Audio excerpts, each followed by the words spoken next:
Assalamualaikum warahmatullahi wabarakatuh. Selamat siang dan selamat sore kepada Bu Tuti Mutia, selaku dosen pengampu dari mata kuliah pembelajaran berbasis lingkungan. Perkenalkan, nama saya Febiola Sri Wulansari. Di sini saya akan menyampaikan materi mengenai kerusakan lingkungan, laut, pantai, dan gunung, dan implementasinya terhadap pembelajaran berbasis lingkungan. Nah, yang pertama, saya akan membahas mengenai kerusakan lingkungan pantai. Kerusakan lingkungan pantai disebabkan oleh dua hal. Salah satunya yang dapat merusak lingkungan pantai adalah erosi dan juga abrasi. Nah, kedua hal tersebut memiliki persamaan, di antaranya yang pertama adalah pengaruh air dan juga gelombang. Dan yang kedua adalah perubahan bentuk pantai. Tiga, material yang ditransportasikan. Lalu selanjutnya adalah peningkatan permukaan air laut. Peningkatan permukaan air laut adalah suatu kondisi di mana ketinggian rata-rata permukaan air laut meningkat seiring berjalannya waktu.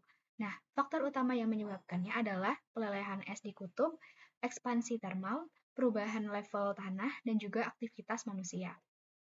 Selanjutnya ada dampak, yakni yang pertama adalah ancaman terhadap pesisir, kerugian habitat, dan yang terakhir intrusi air laut. Selanjutnya adalah kehilangan habitat pantai. Nah, kehilangan habitat pantai adalah situasi di mana ekosistem dan lingkungan alami di sepanjang garis pantai mengalami penurunan atau kerusakan secara signifikan. Faktor yang menyebabkannya diantaranya adalah pencemaran, pembangunan pesisir, dan deforestasi hutan bakau. Dampak dari adanya kehilangan habitat pantai ini adalah kerusakan ekosistem, kerugian keanekaragaman hayati, dan juga ancaman terhadap mata pencaharian. Nah, selanjutnya terdapat dampak positif dan juga dampak negatif dari adanya pembangunan pantai. Dampak positifnya adalah terjadinya peningkatan wisata, peningkatan infrastruktur, dan juga ekonomi. Nah, selain itu juga terciptanya lapangan pekerjaan baru bagi masyarakat sekitar. Lalu dampak negatifnya, yakni adalah kerusakan lingkungan, ancaman bencana, perubahan landscape, polusi lingkungan, dan yang terakhir semakin terbatasnya akses ke pantai akibat adanya pembangunan.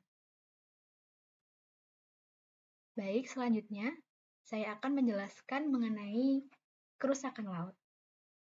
Nah, kerusakan laut atau pencemaran laut dapat disebabkan oleh beberapa hal. Yang pertama adalah pembuangan sampah pabrik langsung ke sungai dan akan bermuara ke laut. Selanjutnya adalah pencemaran laut akibat sampah minyak dan pembuangan zat-zat yang berbahaya dari kapal-kapal. Yang ketiga, ada aktivitas manusia.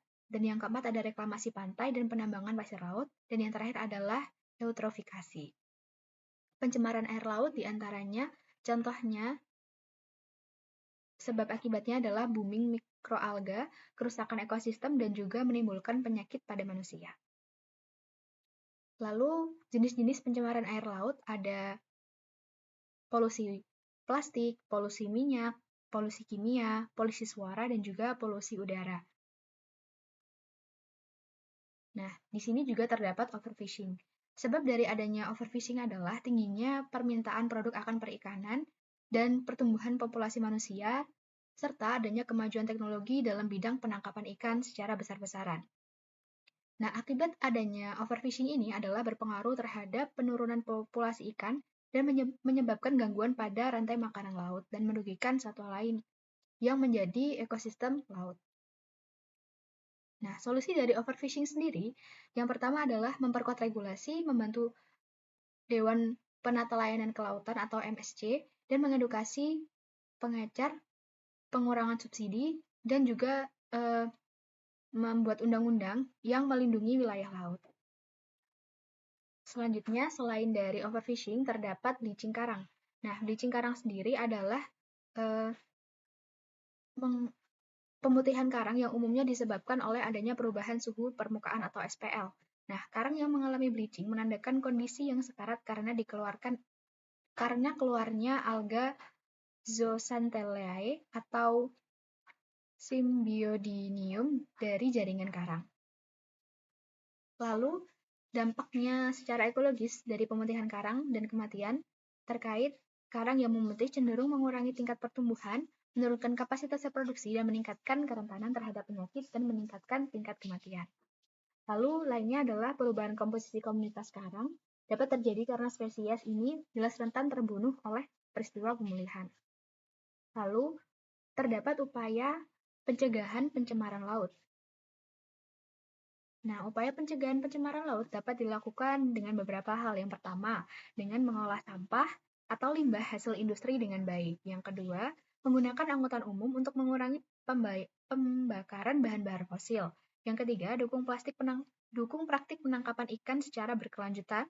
Yang keempat, mendirikan kawasan laut yang lindung seperti taman laut dan juga ekosistem laut dari spesies yang ada di dalamnya. Yang terakhir adalah pengurangan karbon dioksida atau CO2 dan perubahan iklim pemanasan global dalam atmosfer yang dapat merusak jaringan karang. Lalu selanjutnya adalah kerusakan lingkungan gunung. Nah, di kerusakan lingkungan gunung ini terdapat erupsi vulkanik.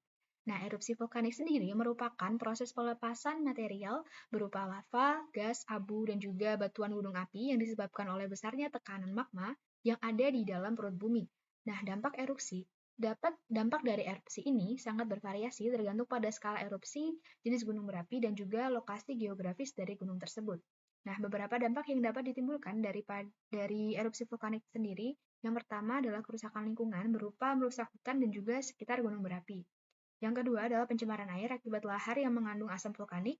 Yang ketiga, perubahan ekosistem seperti kesuburan tanah dan juga lapisan horizon tanah.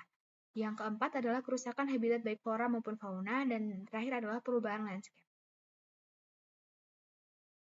Nah, selanjutnya adalah tanah longsor. Tanah longsor didefinisikan sebagai pergerakan material seperti tanah, batu, kerikil, dan lumpur dari lereng atau bukit menuju bawah atau luar lereng.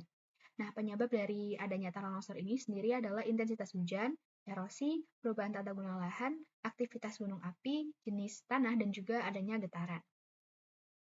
Nah, gejala yang ada saat tanah longsor ini timbul yakni retakan pada tanah, perubahan pola air, lalu terdapat bunyi gemuruh dan gesekan dari tanah atau batu.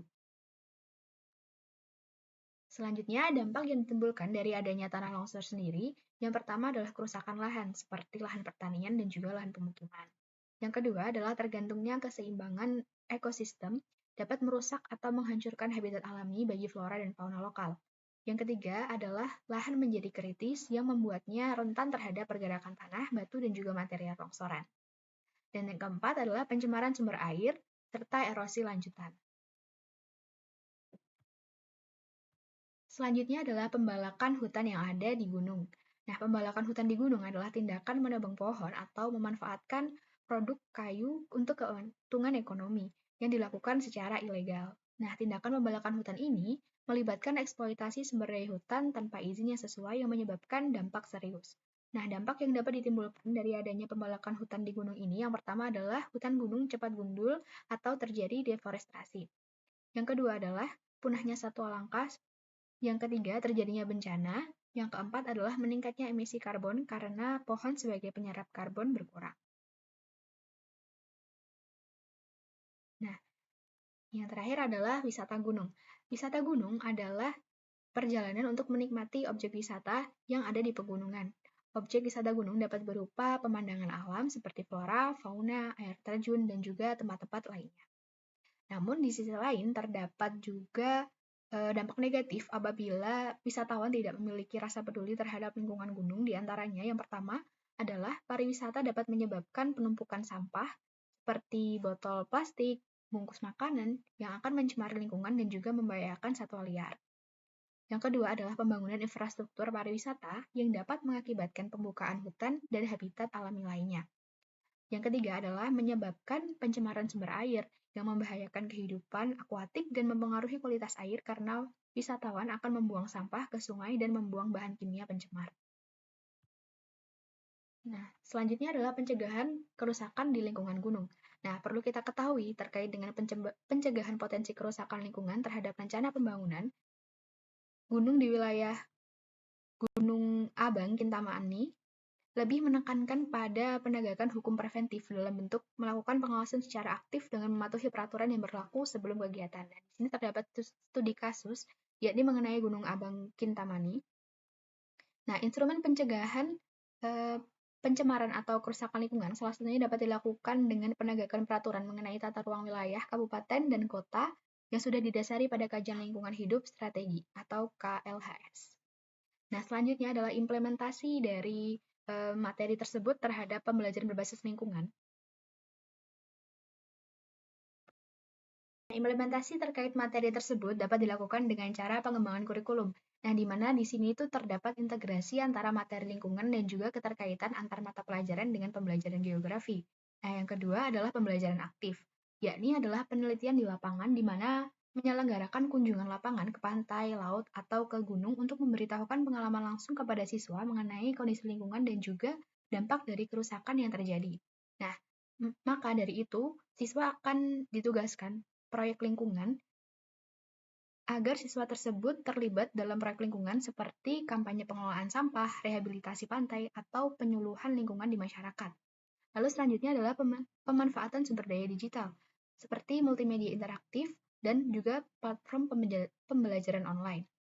Nah, selanjutnya terdapat juga kolaborasi dengan pihak eksternal yang juga dapat dimanfaatkan untuk pembelajaran berbasis lingkungan, seperti kerjasama dengan LSM lingkungan atau juga dengan Pokdarwis yang ada di kawasan wisata tersebut. Yang terakhir adalah evaluasi dan refleksi mengenai proyek penelitian siswa dan juga diskusi di dalam anggota kelas. Nah, di sini tuh bisa melatih siswa untuk berpikir secara spasial atau keruangan di mana terdapat konteks keruangan di mana pembelajarannya itu berfokus pada outdoor study. Baik, sekian yang bisa saya sampaikan, kurang lebihnya mohon maaf. Wassalamualaikum warahmatullahi wabarakatuh.